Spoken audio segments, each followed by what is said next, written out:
નીટના જે એનસીઆરટીના કોન્સેપ્ટમાં આપણે પોટેન્શિયોમીટર સમજ્યા, પણ એનાથી થોડુંક ડેપ્થમાં આપણે નીટ જેડબલઈના કોન્સેપ્ટમાં આપણે પોટેન્શિયોમીટરને સમજવું પડશે, અથવા ગુજકેટના કોન્સેપ્ટના એમસીક્યુ સોલ્વ કરવા હોય તો પોટેન્શિયોમીટરને તો ડેપ્થમાં સમજવું પડશે. જેમ કે અહીંયા એક્ઝામ્પલ આપ્યા પહેલાં આપણે થોડું પોટેન્શિયોમીટરની જે રચના છે એને પ્રોપર રીતે સમજીએ. તો અહીંયા આપણે જોઈએ કે એક બેટરી કનેક્ટ કરી હોય, એની સાથે એક રેઝિસ્ટન્સ છે, ઇન્ટરનલ રેઝિસ્ટન્સ. ધેટ મીન્સ આ થશે ઈએમએફ અને આર આંતરિક અવરોધવાળી એક બેટરી છે, એની સાથે એક બાહ્ય અવરોધ પેટી કનેક્ટ કરી નાખી છે. સમજો, આ રેઝિસ્ટન્સ અવરોધ અથવા તો રિયોસ્ટેટ કનેક્ટ કર્યું છે, એ રીતનું કનેક્શન આપ્યું છે. હવે એની સાથે એક અવરોધક તાર કનેક્ટ કર્યો છે. સમજો, જે આપણે આગળ એનસીઆરટીમાં સમજ્યા હતા એ જ પેટર્ન છે, પણ એને આપણે સીધા તારમાં કન્વર્ટ કરી દીધું છે. જો અહીંયા મેં તમને શું કીધું છે, ઈએમએફ વાળી એક બેટરી છે, આર આંતરિક અવરોધ છે, અને એક રેઝિસ્ટન્સ એક્સટર્નલ છે જેને રિયોસ્ટેટ વડે દર્શાવ્યું છે, અને એની સાથે એક બાહ્ય અવરોધ આર મૂક્યો છે. હવે એ આર છે એને આર વાયર કહું છું, બરોબર છે?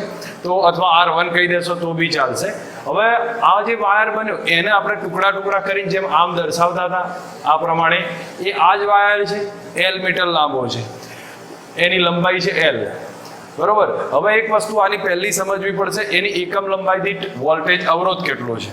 તો અહીંયા હું લખું છું, અથવા અહીંયા સાઈડ રાખી દઉં છું જેથી કરીને આપણે નીચે લખવું પડશે. તો એકમ લંબાઈ અવરોધ બરાબર રો છે.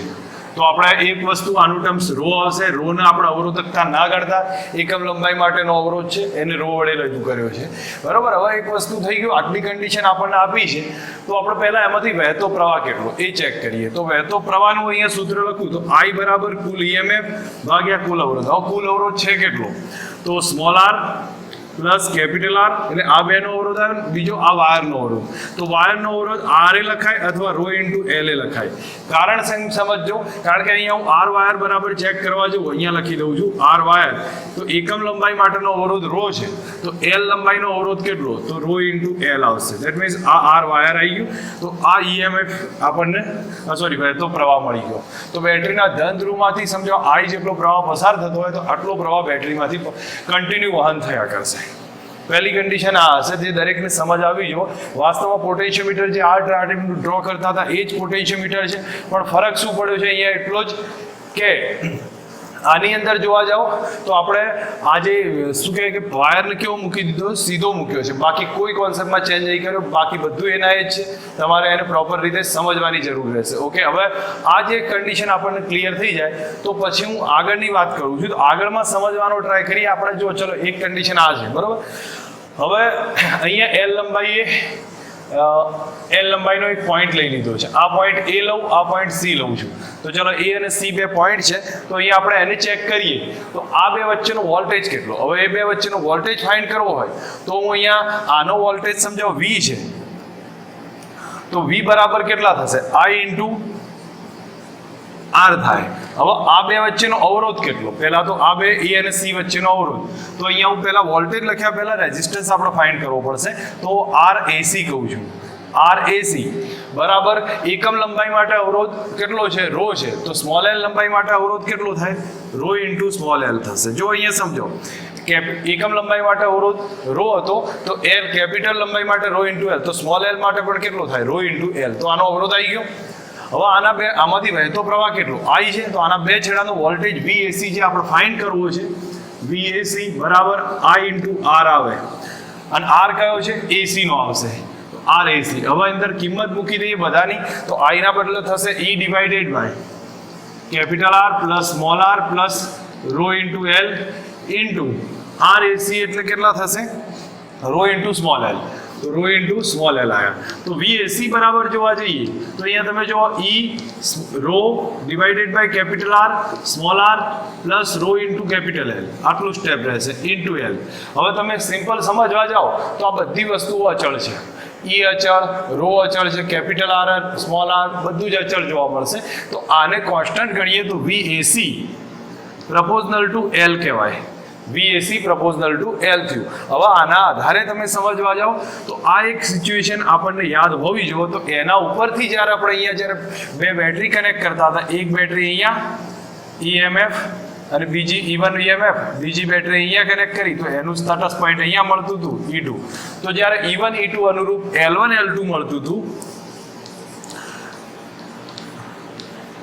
તો એ સિચ્યુએશનમાં આપણે V proportional to L હોવાના કારણે E1 by E2 બરાબર L1 by L2 લખી શકાય. E1 by E2 બરાબર L1 by L2 લખી શકાય. આ પેટર્ન આના આધારે નક્કી થશે. હવે તમને આટલું ક્લિયર થવું જોઈએ. તો એક વસ્તુ ધ્યાન પર રાખીએ કે જ્યારે V by L કરીએ છીએ ત્યારનું સિચ્યુએશનમાં શું મળે છે. તો અહીંયા હું લખું છું, આ કન્ડિશનને અહીંયા લખી દઉં છું કે V by સ્મોલ l કરું તો અહીંયા કેટલા આવ્યા. આને એક વસ્તુ સમજો, જો આ સિચ્યુએશન છે તો E/R પ્લસ સ્મોલ આ જે છે એને શું કહી શકીએ, I કહી શકીએ. તો અહીંયા હું લખી શકું I ઇન્ટુ રો આવશે. તમે સમજો એક સીધા સ્ટેપમાં તમને જો કદાચ ખબર પડતી હોય તો V by L કરું તો E ડિવાઇડેડ બાય આ સ્ટેપ છે એના બદલે આપણે I લખી દીધો અને L નીચે જતો રહ્યો તો I ઇન્ટુ રો રહેશે. અને આ આપણા માટે વિદ્યુત સ્થિતિમાન પ્રચલન કહેવાય. વિદ્યુત સ્થિતિમાન પ્રચલન, તાપમાન પ્રચલન ભણતા શું કહેતા હતા એને, એકમ લંબાઈ માટે તાપમાનમાં થતો ફેરફાર.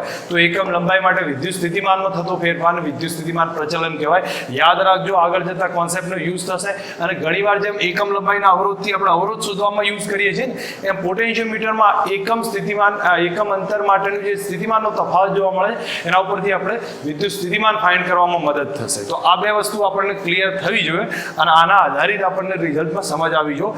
એકવાર ફટાફટ ફરી રિવાઇઝ કરું છું, દરેક જણા ધ્યાન આપી દેજો કે આમાંથી આ બધું કનેક્શન આપ્યું. EMF R આંતરિક અવરોધ કેપિટલ R, આનો લંબાઈ L છે, આનો અવરોધ RW છે અને એકમ લંબાઈ દીઠ અવરોધ ρ છે. તો L લંબાઈ માટે કેટલું થાય, ρ ઇન્ટુ L. વહેતો કુલ પ્રવાહ સિમ્પલ ફોર્મ્યુલાના આધારે લખવાનું. હવે A અને C વચ્ચેનો અવરોધ તો એકમ લંબાઈ માટે ρ છે તો સ્મોલ l માટે કેટલો, ρ ઇન્ટુ સ્મોલ l. અને આના આધારે A અને C વચ્ચેનો વિદ્યુત સ્થિતિમાનનો તફાવત કર્યો તો I ઇન્ટુ RAC આવે. I ની કિંમત લખી તો આ સ્ટેપ આપણને મળશે. તો V proportional to L થયું. તમને લોકોને આ રિલેશન ઇક્વેશન સિમ્પલ યાદ હોય તો બી બેટર છે. આગળ જતા સ્પીડમાં કેલ્ક્યુલેશનમાં સમજ આવશે અને બાકી પછી એનો ઉપયોગ કરી શકાય. હવે ધારો કે બે EMF કનેક્ટ કર્યા હોય તો E1 by E2 બરાબર કયું લખાય, L1 by L2. અને આ જે ઇમ્પોર્ટન્ટ ફોર્મ્યુલા આવી છે વિદ્યુત સ્થિતિમાન પ્રચલન, એકમ લંબાઈ માટેના વિદ્યુત સ્થિતિમાનના તફાવતને વિદ્યુત સ્થિતિમાન પ્રચલન કહીએ છીએ. આ રિલેશન સમજ હોવી જોઈએ, એના બદલે I ઇન્ટુ રો લખી શકીએ છીએ. ઓકે, હવે બીજી કન્ડિશન તમને બતાવું છું, અહીંયા સમજ રાખજો. ધારો કે આ બે બેટરી છે, આ ધ્યાન રાખવા જેવું છે. આ બે બેટરીને એક સાથેના બદલે અહીંયા હું કનેક્શન મૂકું છું. એક જ પહેલી વખત આ રીતે કનેક્ટ કરી છે, સહાયકમાં જોડી કાઢી છે બંને બેટરીને, E1 અને E2 ને. ત્યારબાદ એ વખતે લેન્થ L1 મળે છે. બીજી વખત ચલો એને વિરોધકમાં કનેક્ટ કરી નાખીએ, આ કનેક્ટ કરીએ છીએ ત્યારની લેન્થ L2 મળે છે. આ E1 અને E2 છે. તો આપણે એક સીધા અર્થમાં લઈ શકીએ, સહાયક હોય એટલે E1 plus E2 divided by E1 minus E2 is equal to L3 plus L4. ચલો એક ધારી લો આ દરમિયાન લંબાઈ L3 મળતી હોય પહેલી વખત અને પછી L4 મળશે, અથવા તમે L1 ને L2 લખશો તો કોઈ ફરક નહીં પડવાનો, જે લખશો એ. તો આ રિલેશન ધ્યાન રાખવાનું, જ્યારે સહાયક જોડે હોય ત્યારની લંબાઈ, વિરોધક જોડે હોય ત્યારની લંબાઈ, અને એના માટેનું આ રિલેશન બનશે. અને આના પરથી E1 by E2 ફાઇન્ડ કરીએ કે જો E1 by E2 ફાઇન્ડ કરવા હોય તો યોગ વાપરી કાઢો તમને સીધો જ રિઝલ્ટ આવશે. તો એના માટે લખાય L3 plus L4 અને નીચે લખીએ છીએ L3 minus L4.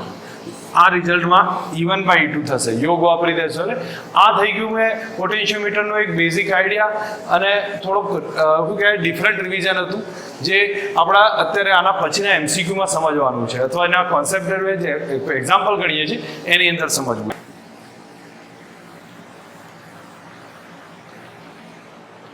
ચલો આના ક્વેશ્ચનને આપણે એક બે રિવાઇઝ કરીએ છીએ. તો અહીંયા તમને હિન્ટ આપું છું કે ધારો કે મેં આ જ કન્ડિશન આપી હતી અને જ્યારે બે બેટરીને સહાયક જોડી હતી E1 પ્લસ E2, ત્યારે લેન્થ L1 છે, હું અહીંયા સેમ્પલ સેન્ટેન્સ લખું છું, ત્યારે લેન્થ L3 લખીએ તો એ 58 મળે છે. જ્યારે એનું વિરોધક જોડવામાં આવશે E1 માઇનસ E2, ત્યારે લેન્થ છે એ 29 મળે છે. તો એ કન્ડિશનમાં E1/E2 કેટલા થાય? સિમ્પલ ક્વેશ્ચન છે, તમને લોકોને આવડવો જોઈએ. E1/E2 કેટલા થાય છે? જો આ સિચ્યુએશન આપી હોય તો આપણે સીધી ગણતરી કરી દઈએ. E1/E2 બરાબર L3 પ્લસ L4 અને L3 માઇનસ L4. તમે આનું સાદું રૂપ આપી શકો છો, તમને એક રિઝલ્ટ મળી જશે. જે બી આવે એ આન્સર મળશે.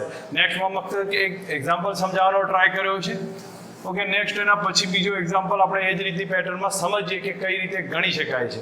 જો આપણને 3-4 વસ્તુઓ આપી હોય કે ટોટલ લેન્થ છે 10 મીટર છે, વાયરની ટોટલ લેન્થ, જેમ એવો આકૃતિ ફટાફટ ડ્રો કરીએ. આ આકૃતિ સમજવી ઇઝી રહેશે.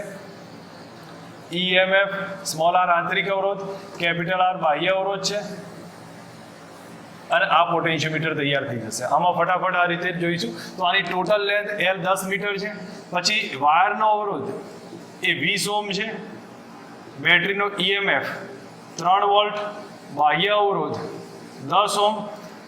તો એ વખતે લેન્થ જો 30 સેન્ટીમીટરની થાય તો એ વખતે VL કેટલો થાય? આમાં સ્મોલ r છે નહીં, એટલે સ્મોલ r ને આપણે એવોઇડ કરી દઈએ. બાકી બધું આપ્યું છે, આટલી કન્ડિશન છે. અને એમાં કહ્યું છે કે લેન્થ 30 સેન્ટીમીટરની હોય તો અહીંયા સ્મોલ l 30 સેન્ટીમીટરનો થાય, ત્યારે એનો વોલ્ટેજ કેટલો? હું માનું ત્યાં સુધી જો તમને ઇક્વેશન આવડતું હોય તો સીધું જ લખીએ. પહેલા પ્રવાહ શોધી કાઢો. આનો વોલ્ટેજ VL બરાબર શું લખાય? I × R લખાય. હવે R કયો? A અને C નો, આ AC પોઈન્ટનો છે. તો અહીંયા I તો ચલો મેં લખી દીધું. હવે R ની કિંમત મારે લખવી હોય તો શું? I ના બદલે કેટલા લખાય? ચલો તો E / કેટલા આવશે? R wire plus capital R. R આખા વાયરનો અવરોધ વત્તા કેપિટલ R. આટલો I આવી ગયો. ચલો એક I આવી ગયો છે. R બરાબર R AC એટલે શું થાય? એકમ લંબાઈ દીઠ અવરોધ ઇન્ટુ L. હવે પહેલા મારે એકમ લંબાઈ દીઠ અવરોધ શોધવો પડશે. તો એકમ લંબાઈ અવરોધ શોધવા માટે જો અહીંયા સમજો, L લંબાઈ એટલે 10 હોય ત્યારે અવરોધ કેટલો? 20 ઓહ્મ છે. 10 સેન્ટીમીટર કે મીટરે અવરોધ 20 ઓહ્મ છે. તો પછી આપણે જોઈએ છે કેટલી લેન્થ છે, અથવા તો સમજી લો અહીંયા લેન્થ 30 સેન્ટીમીટર છે. 30 એટલે કે 0.3 મીટર, ત્યારે અવરોધ કેટલો? તો R બરાબર કેટલા આવે? ફરીથી એક કોન્સેપ્ટ રિવાઇઝ કરું છું કે સીધા અર્થમાં લખી દઈએ તો એ ચાલશે. 10 મીટરે અવરોધ 20 ઓહ્મ છે. આ તાર 10 મીટરનો છે ત્યારે 20 ઓહ્મ થાય તો 0.3 મીટરે અવરોધ કેટલો થાય? તો સીધી ગણતરી કરી દઉં. 0.3 × 20/10. તો R બરાબર કેટલો આવશે? 0.6 ઓહ્મ આવશે. ચલો એને સાઈડ પર રાખી દો. એક આપણું કામ અહીંયા પૂરું થશે. હવે આ બે છેડાનો જ્યારે વોલ્ટેજ શોધવાના આવે તો અહીંયા ડાયરેક્ટ 0.6 ઓહ્મ લખી શકું છું. હવે તમારી પાસે જે વેલ્યુ છે એ મૂકતા જાવ તો E ની વેલ્યુ કેટલી છે? 3 છે. R વાયર છે 20 અને R છે 10 અને આ થશે 0.6. બસ પછી જે કેલ્ક્યુલેશન આવે એટલો વોલ્ટેજ આપણને મળશે બે છેડા વચ્ચેનો. મેથડ સમજતા જજો, ક્લિયર રાખજો. આ બધા એક પેટર્ન સમજાવતો જઉં છું જે એકબીજાથી મળતી આવતી નહીં હોય, ડિફરન્ટ હશે. અને તમારા આ ટાઈપના ક્વેશ્ચનનો ક્યાંક ના ક્યાંક ઉપયોગમાં સામનો થશે જ. તો એ વસ્તુ ધ્યાન પર રાખજો અને આપણને રિઝલ્ટ સમજ આવી જુઓ. ધારો કે આપણી પાસે પોટેન્શિયોમીટર આપ્યું છે. પોટેન્શિયોમીટરના વાયરની કુલ લેન્થ સમજો. આપણી પાસે એક EMF એક બેટરી જોડેલી છે. સમજો હું એક હિન્ટ કહું છું, રકમ તમને બતાવું કે ધારો કે પોટેન્શિયોમીટર સાથે એક બેટરી કનેક્ટ કરેલી છે અને એ વખતે પહેલા જ્યારે વાયરની લંબાઈ 200 સેન્ટીમીટર હતી ત્યારે તટસ્થ બિંદુ 80 અથવા તો કેટલા 80 સેન્ટીમીટરે લઈ લઈએ તો 80 સેન્ટીમીટરે મળતું હતું. જ્યારે વાયરની લેન્થ હતી 200 સેન્ટીમીટર ત્યારે તટસ્થ બિંદુ કેટલા મળતું હતું? 80 સેન્ટીમીટરે મળતું. પણ હવે જ્યારે વાયરની લેન્થ આપણે બદલી કાઢી, પોટેન્શિયોમીટરનો વાયર બદલ્યો અને એના જ વાયરમાં થોડુંક એડ કરીને 300 સેન્ટીમીટરની કરી નાખી તો તટસ્થ બિંદુ કેટલા એ મળે? સમજો પહેલા લેન્થ 200 સેન્ટીમીટર હતી તો તટસ્થ બિંદુ 80 મળતું હતું, પણ લેન્થ જો 300 સેન્ટીમીટર કરી તો તટસ્થ બિંદુ કેટલા આવે? તો તમને એ તો ખ્યાલ છે તટસ્થ બિંદુનો જે વોલ્ટેજ છે એ લેન્થના સમપ્રમાણમાં છે, રેઝિસ્ટન્સ પણ લેન્થના સમપ્રમાણમાં. તો બે છેડા વચ્ચે તટસ્થ બિંદુના વોલ્ટેજ ઉપરથી ડિપેન્ડ થાય અને લેન્થ છે એ તમને આના ટોટલ લેન્થના આધારે નક્કી થશે. તો આપણે સીધું જ આમાં કંઈ વધારે માથાકૂટ કર્યા વગર જ્યારે આવી ક્વેશ્ચન આવે તો આપણે એમ લખવાનું કે 280 સેન્ટીમીટર આવે, 300 એ કેટલા? કારણ કે એમાં કોઈ વધારે માથાકૂટ નથી. તો એ સિચ્યુએશનમાં L2 કેટલા આવશે? 300 × 80 ભાગ્યા કેટલા? 200 બસ આનું કેલ્ક્યુલેશન કરીએ કાંઈ તો આમાં જે આવતો હોય એ લેન્થ મળશે. તમે પ્રોપર ધ્યાન પર રાખજો, આ ટાઈપના MCQ ક્યાંક આવે તો આપણને ખ્યાલ આવવો જોઈએ. એક બીજો એક્ઝામ્પલ છે, ચેક કરીએ કે એમાં કઈ રીતે ગણતરી થશે. સમજો આપણી પાસે L 4 મીટર આપ્યો છે, અથવા કોઈ પણ લેન્થ સમજી લો 4 મીટર આપી છે, વાયરનો અવરોધ છે 8 મીટર. તો તમારે જરૂર પડે તો એકમ લંબાઈ દીઠ અવરોધ પહેલેથી શોધી કાઢવાનો, જેથી માથાકૂટ જ ના રહે. તો રો બરાબર કેટલા થાય? R wire divided by L. હવે R વાયર છે 8 ભાગ્યા 4 એટલે કેટલા થઈ ગયા? 2 ઓહ્મ થઈ ગયા, ઓહ્મ પર મીટર. આ રો આવી ગયું એટલે આપણું એક કામ અહીંયા જ પૂરું થઈ જાય, એકમ લંબાઈ માટેનો અવરોધ. હવે એના પછી બીજું કંઈક બીજી વસ્તુ આપણને આપી છે, એ લખી દઉં છું કે EMF 2 વોલ્ટ છે. EMF 2 વોલ્ટ છે અને બાહ્ય અવરોધ જે જોડ્યો છે એ 7 ઓહ્મ છે. આંતરિક અવરોધ છે 1 ઓહ્મ. તો વિદ્યુત સ્થિતિમાન પ્રચલન કેટલું થાય? વિદ્યુત સ્થિતિમાન પ્રચલન તમે જોવા જાઓ તો વિદ્યુત સ્થિતિમાન પ્રચલન થશે કેટલું? તો આનું સીધું સૂત્ર તમે લખો તો મેં તમને આગળ બી કહ્યું હતું, V/L બરાબર શું થાય? I × ρ થાય. હવે તમને જો કદાચ I ની કિંમત જો આના ઉપરથી સીધી મોઢે આવી જાય તો ρ તો આપણે ઓલરેડી ચેક કરી નાખ્યો છે. તો I ની કિંમત જો આ બધું કન્ડિશન મૂકેલી હોય તો કેટલો આવે? કુલ EMF ભાગ્યા કુલ અવરોધ. કુલ અવરોધ કેટલો? કેપિટલ R સ્મોલ r ને Rw. Capital R small r plus R wire into ρ. બસ આમાં સીધી કિંમત મૂકવાની રહેશે. કઈ કન્ડિશનમાં આવશે એ બી તમે થોડુંક ફટાફટ રિવાઇઝ કરી લો, કોઈ કન્ફ્યુઝન ના રહેતા આમાં કે આપણે કઈ કન્ડિશનથી આ બધી વસ્તુઓ લખીએ છીએ. તો અહીંયા જો EMF સ્મોલ r આંતરિક અવરોધ, એક બાહ્ય અવરોધ કેપિટલ R કનેક્ટ કર્યો છે, આ વાયરનો અવરોધ R વાયર છે. તો આપણને પ્રવાહ કેટલો આવે ભાઈ? કુલ EMF ભાગ્યા કુલ અવરોધ. તો આવી ગયો એટલો. અને મેં તમને આગળની થિયરીમાં સાબિત કરીને બતાવ્યું હતું કે I × ρ વાળું ઇક્વેશન આવે છે. તમે આની અંદર કિંમત લખશો તો એક રિઝલ્ટ બનશે. આપણે જો અત્યાર સુધી 3 થી 4 પેટર્નને સમજવાનો ટ્રાય કર્યો છે. હવે જે આવશે થોડીક ડિફરન્ટ પેટર્ન હશે. એ 4 પેટર્ન એવી છે કે જેમાં મોટાભાગના સ્ટુડન્ટ કન્ફ્યુઝ રહે છે. કારણ બીજું કંઈ હોતું નથી, પ્રોપર સમજતા નથી.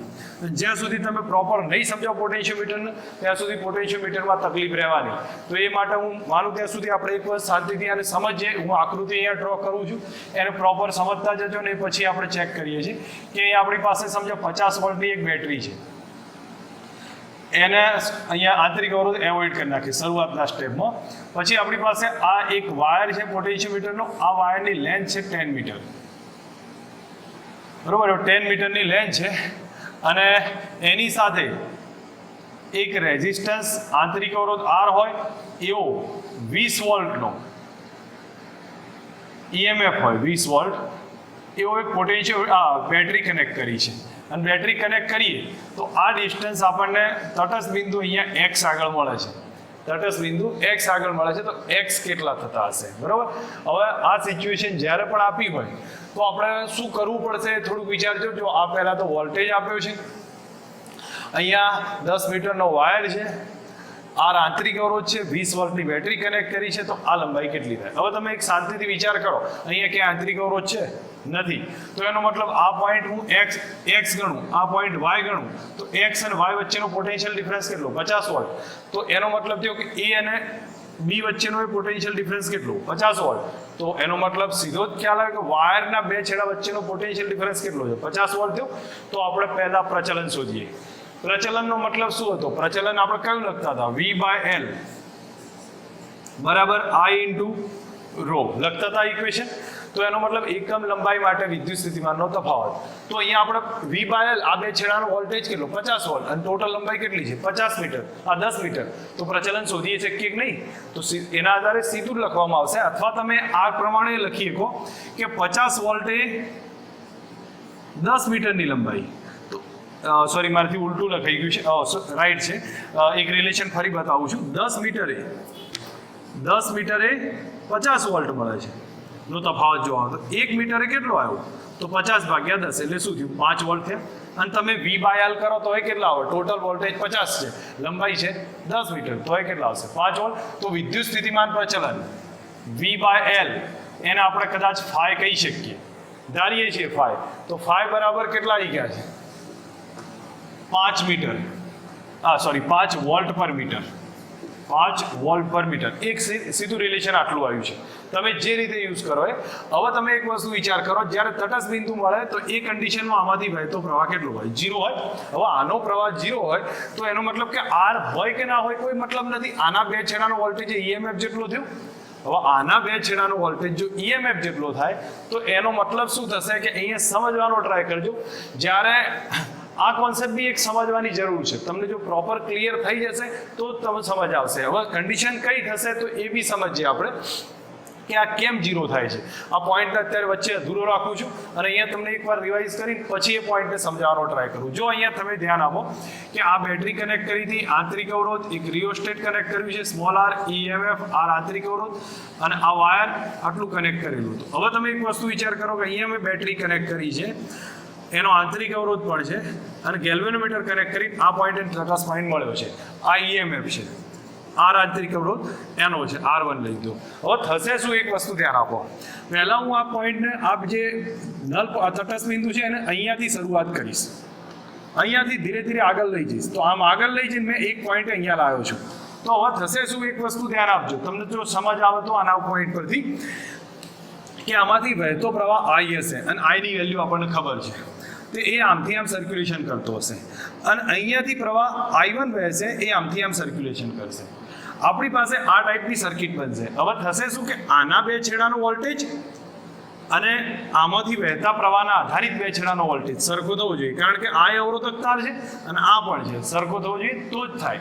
હવે થશે શું, જો હું આને વધારતો જઉં, આને આમ લેતો જઉં છું, આ પ્રમાણે એમથી એમ ધીરે ધીરે ધીરે આગળ વધતા જાય તો એનો મતલબ શું થયું કે આનો અવરોધ વધતો જાય છે અને એનો અવરોધ વધશે તો એના બે છેડાનો વોલ્ટેજ વધશે, કારણ કે V બરાબર કયું સૂત્ર હતું? I into R, R ના બદલે રો into L લખતા હતા, તમને ખ્યાલ હશે. તો VL બરાબર કયું લખાય? I rho L. હવે તમે જો જેમ જેમ લેન્થ વધતી જશે એમ બે છેડાનો વોલ્ટેજ વધશે અને બે છેડાનો વોલ્ટેજ વધે તો થાય શું, એક સમજ રાખજો. જો બે છેડાનો વોલ્ટેજ ધીરે ધીરે વધતો જાય તો આનો વોલ્ટેજ આમાં શું થશે, અવરોધ વધ્યો ને. બીજા શબ્દોમાં સમજો કે બે છેડાનો અવરોધ વધતો ગયો આમ ધીરે ધીરે આગળ જતા અને અવરોધ વધ્યો તો આ પરિપથનો કુલ અવરોધ વધવા લાગ્યો, કારણ કે આ અવરોધ આવ્યો બીજો આંતરિક અવરોધ હતો. તો એક પોઝિશન એવી આવવા લાગશે કે ધીરે ધીરે ધીરે પ્રવાહમાં ઘટાડો થશે. કયા કારણથી થયું? આમથી આમ આગળ જતા ગયા તો એમ શું થતું ગયું, રેઝિસ્ટન્સ વધતો ગયો. જેવો રેઝિસ્ટન્સ વધ્યો એટલે પરિપથનો રેઝિસ્ટન્સ વધે તો આ તો ઈએમએફ ઓછો છે અને એ કન્ડિશનમાં આનો અવરોધ વધવા લાગ્યો અને એ અવરોધના કારણે શું થઈ ગયું, પ્રવાહ આનો ઘટવા લાગ્યો. એક પોઝિશન એવી આવી ગઈ આ પોઈન્ટે કે અહીંયા પ્રવાહ 0 થઈ ગયો, કારણ કે આ બે છેડાનો ટૂંકમાં આનો અવરોધ એટલો વધી ગયો કે આમાંથી પ્રવાહ વહેવાને તાકાત ના રહી આને, એટલે એને પ્રવાહ 0 કરી દીધો. હવે 0 કર્યો પ્રવાહ તો એનો મતલબ થયો કે આના બે છેડાનો વોલ્ટેજ અને આ બે છેડાનો વોલ્ટેજ એ તો સરખો થયો પણ આમાં પ્રવાહ વહેતો નથી. તો એનો મતલબ એ શું બતાવતું હોય, ઈએમએફ બતાવશે. બસ આ કારણથી ઈએમએફ ગણવામાં આવે. ફરીથી એકવાર પ્રોપર 2 મિનિટ રિવિઝન આપી દઉં છું, પછી આપણે દાખલો કન્ટિન્યુ કરીએ. તો આમાં સમજ રાખજો, ધીરે ધીરે હું આગળ જતો જઉં છું, ધીરે ધીરે આમથી આમાં આગળ જતો ગયો તો શું થશે કે આનો અવરોધ વધતો ગયો, અવરોધ વધશે એની સાથે સાથે બે છેડાનો વોલ્ટેજ વધતો જશે. હવે અવરોધ વધતો જાય તો આનો પ્રવાહ ઘટતો જશે. તો એક કન્ડિશન એવી આવશે કે આનો પ્રવાહ 0 બની ગયો. તો એનો મતલબ થયો કે આ બે છેડાનો વોલ્ટેજ આના બે છેડાનો વોલ્ટેજ જેટલો થયો. તો એનો અર્થ થયો કે આ તો જ્યારે પ્રવાહ ના વહેતો હોય એ કન્ડિશનમાં ઈએમએફ આવે તો એ વખતે આને ઈએમએફ લઈએ છીએ. બસ એ કારણથી અહીંયા ઈએમએફ લેવામાં આવશે. બરોબર. તો આ કન્ડિશન તમને લોકોને અંદાજ આવી જશે. હવે અહીંયા આપણે યુઝ ફરી આખું એકવાર આ સ્ટેપના આધારે ચાલુ કરીએ. તો જો અહીંયા મેં તમને આ સ્ટેપમાં એકવાર ફરી ફટાફટ રિવિઝન લઈ લઈ કે આ કન્ડિશન આપી છે V/L બરાબર તો આપણે 5 વોલ્ટ શોધી કાઢ્યા. બરોબર. તો 5 વોલ્ટ પર મીટર અહીંયા લખી દીધું છે. હવે મારે એક વસ્તુ સમજો, અહીંથી જ્યારે પ્રવાહ ના વહેતો હોય તો આ બે છેડાનો 20 વોલ્ટ છે તો આ બે છેડાનો કેટલો થાય, 20 વોલ્ટ જ થશે. તો આ બે છેડાનો જો 20 વોલ્ટ મળતો હોય VA અને C તો અહીંયા લખી દઉં VAC બરાબર 20 વોલ્ટ મળે. તો હું સીધા અર્થમાં આપણે યુઝ કરી શકીએ કે VAC બરાબર કેટલા થશે. ચલો આને આપણે એવોઇડ કરીએ તો VAC બરાબર કેટલા થાય, તો VAC બરાબર 5 × L થાય, 5 × L થાય. આપણે L નથી પણ કેટલા છે, X છે. અને આ બધી માથાકૂટે ના આવડતી હોય તો તમે એક સીધા અર્થમાં યુઝ કરી શકો. ચલો આ VAC બરાબર 5 × X પણ ના આવડે તો આપણે એમ કહી શકીએ 50 વોલ્ટનું વિદ્યુત સ્થિતિમાન હતો ત્યારે લંબાઈ કેટલી હતી, 10 મીટર. તો 50 વોલ્ટે કેટલી લંબાઈ હતી, 10 મીટર છે. તો આપણે હવે કેટલું છે 20 વોલ્ટ છે, તો લંબાઈ કેટલી L બરાબર, તો તમે સીધી જ કેલ્ક્યુલેશન કરી દો તો તમને કેટલું આવી જશે 2/5 મીટર લેન્થ આવી જશે. બસ તો આ આપણા માટે એક સીધું, સોરી મારી ભૂલ છે, હા 2/5 જ આવશે. 2/5 કરશો એટલી આપણને લેન્થ મળી જશે. તો આ લેન્થ થઈ. મેથડ કઈ છે એ સમજજો. એક એક્ઝામ્પલ હું ફરી આ લીધો છે. આ એક્ઝામ્પલની ખાસિયત કઈ હતી, અહીંયા કોઈ આંતરિક અવરોધ નહીં, કોઈ કન્ડિશન નહીં, ત્યારે આપણે આ સિચ્યુએશન બતાવી. અને એમાં શું બતાવ્યું કે એક્સ અને વાય વચ્ચેનો વોલ્ટેજ 50 વોલ્ટ, તો આના બે છેડાનો કેટલો થયો 50 વોલ્ટ. તો આપણને ધારો કે એકમ લંબાઈ દીઠ અવરોધ શોધવાનું કહે તો પણ શોધી આવો, એકમ લંબાઈ દીઠ વોલ્ટેજ શોધવાનું કહે જેને પ્રચલન કહીએ છીએ એ મળે. તો કઈ રીતે આવશે, તો જો V બરાબર આ V/L બરાબર કેટલું આવશે 5 કહી શકીએ, અથવા 10 મીટરે કેટલું 50 વોલ્ટ, તો 1 મીટરે કેટલું 5 વોલ્ટ. એક રિઝલ્ટ આવી ગયું. તો આને આપણે વિદ્યુત સ્થિતિમાન પ્રચલન કહ્યું છે, એ આપણને શોધવાનું હતું. અને ધારો કે x શોધવાનું કે આગળ જતા જો x શોધવાનું કે તો પણ યુઝ કરી શકીએ. x શોધવાનું હોય તો આપણે કઈ કન્ડિશનમાં કરીશું, તમે એનો ઉપયોગ કરો અથવા અહીંના આધારે લખી દો. 50 વોલ્ટ વિદ્યુત સ્થિતિમાનનો તફાવત છે ત્યારે લંબાઈ કેટલી આવી 10 મીટર, તો આ તો 20 વોલ્ટ છે ત્યારે લંબાઈ કેટલી 2/5. ઓકે, ધ્યાન રાખજો. આગળના બે દાખલા હજી ગણીએ છીએ. આ કોન્સેપ્ટ ચેક કરજો હજી એકવાર શાંતિથી, તો તમને ખ્યાલ આવી જશે અને બીજા એક્ઝામ્પલમાં પણ આગળ સમજ આવશે. બીજો એક્ઝામ્પલ આપણે સમજવાનો ટ્રાય કરીએ કે આપણે 200 વોલ્ટનો વોલ્ટેજ છે, EMF છે, એટલે બેટરી કનેક્ટ કરી છે, 25 ઓહ્મ અવરોધ છે, આ તાર છે એનો 75 ઓહ્મ અવરોધ છે, બરોબર, અને 10 મીટર એની લેન્થ છે. એની સાથે 120 વોલ્ટની બેટરી કનેક્ટ કરી છે, 2 ઓહ્મ એનો આંતરિક અવરોધ છે. વહેતો પ્રવાહ અહીંયા જ્યારે 0 થાય ત્યારે અંતર x મળે છે, એ x અંતર ફાઇન્ડ કરવું છે. તો એક વસ્તુને અહીંયા સમજવાનો ટ્રાય કરો. અહીંયા પહેલા આગળનો જે દાખલો ગણ્યો ને એમાં 25 ઓહ્મ નહોતો, એટલે આપણે સીધો વોલ્ટેજ 200 લેતા હતા, આમાં સીધો ના લેવાય. તો પહેલા એક કામ કરી દઈએ, I શોધી કાઢીએ. I એટલે કુલ EMF 200 વત્તા કુલ અવરોધ. કુલ અવરોધ કેટલો 25 વત્તા 75 બરાબર અહીંયા 200 ભાગ્યા 2 એટલે 2 એમ્પિયર પ્રવાહ આવ્યો. તો 2 એમ્પિયર પ્રવાહ મળે તો આના બે છેડાનો વોલ્ટેજ છે એ કેટલો આવે, તો એ ચેક કરી લો. અથવા પછી હું અહીંયા તમને પછી બતાવું છું કઈ કન્ડિશનમાં આપણે યુઝ કરી શકીએ છીએ. ટોટલ વોલ્ટેજ આના A અને B વચ્ચેનું, તો અહીંયા હું લખું છું VAB બરાબર I × R. હવે I છે 2 ગુણ્યા 75 બરાબર કેટલા થયા 150 વોલ્ટ થાય. ચલો એને સાઈડ પર રાખો, 150 વોલ્ટ મળ્યા. હવે અહીંયા જ્યારે પ્રવાહ ના વહેતો હોય તો આ પોઈન્ટ લઉં છું C, તો VAC, તો એમાં તો પ્રવાહ નહીં વહેતો, એનો મતલબ આ બે છેડાનો વોલ્ટેજ કેટલો થયો 120 વોલ્ટ. આ બે છેડાનો વોલ્ટેજ થયો 120 વોલ્ટ. હવે તમને ખ્યાલ છે કે V પ્રપોઝનલ ટુ L છે, તો અહીંયા હું VAB, અથવા તમે સીધા અર્થમાં ચલો પ્રપોઝનલ રિલેશન ના લખો તો એમ લખો 10 મીટરે કેટલો વોલ્ટેજ આવ્યો, ટોટલ લંબાઈ 10 મીટર, ત્યારે વોલ્ટેજ કેટલો આવ્યો 150.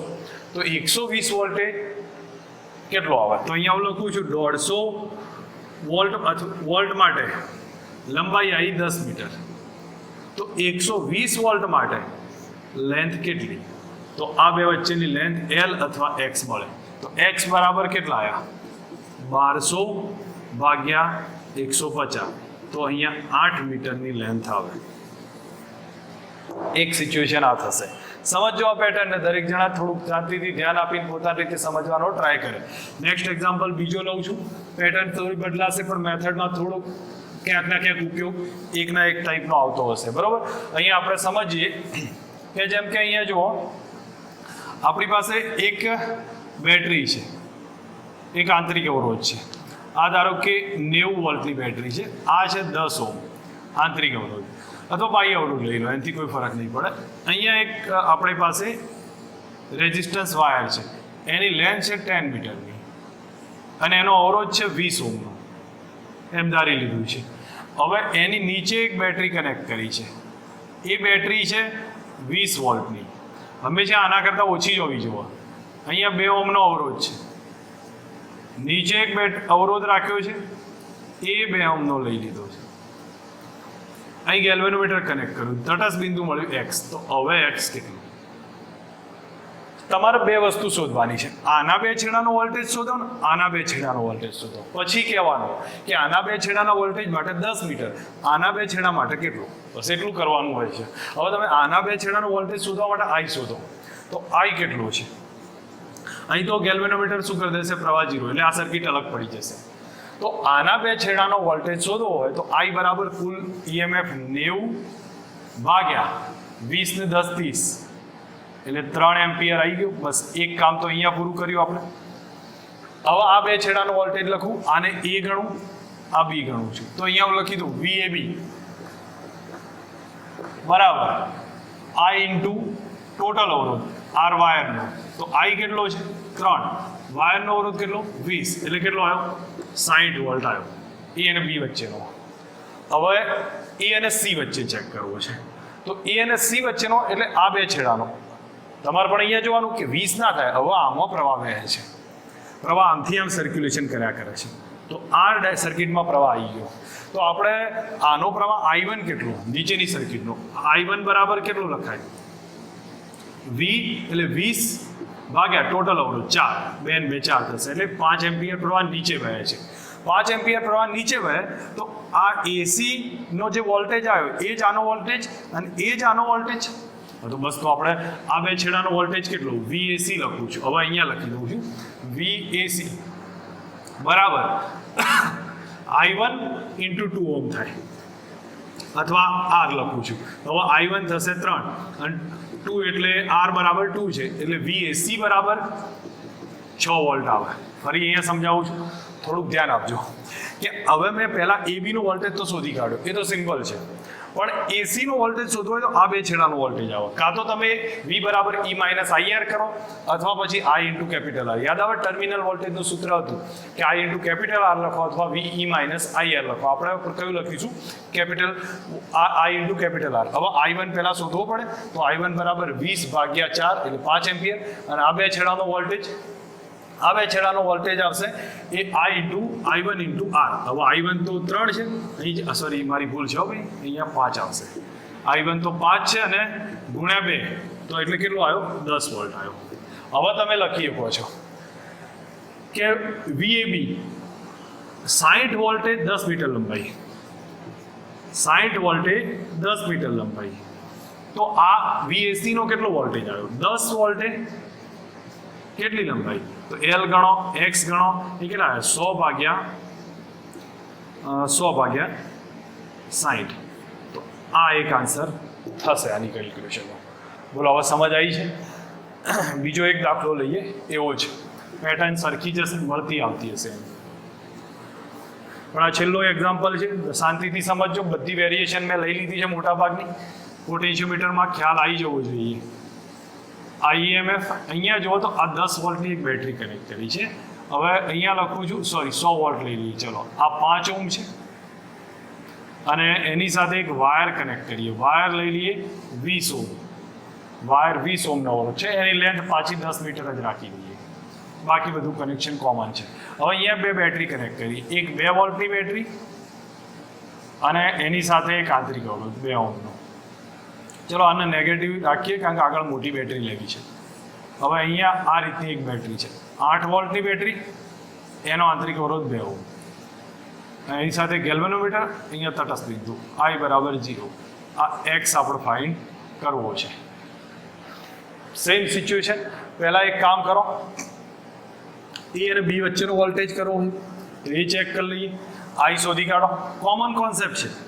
I બરાબર કુલ EMF 100 વત્તા 20 વત્તા 5 બરાબર કેટલા આવ્યા? 4 એમ્પિયર પ્રવાહ મળી ગયો. A અને B વચ્ચેનો વોલ્ટેજ VAB બરાબર I into R wire. I કેટલો છે? 4 એમ્પિયર. R વાયર કેટલું? 20 ઓહ્મ.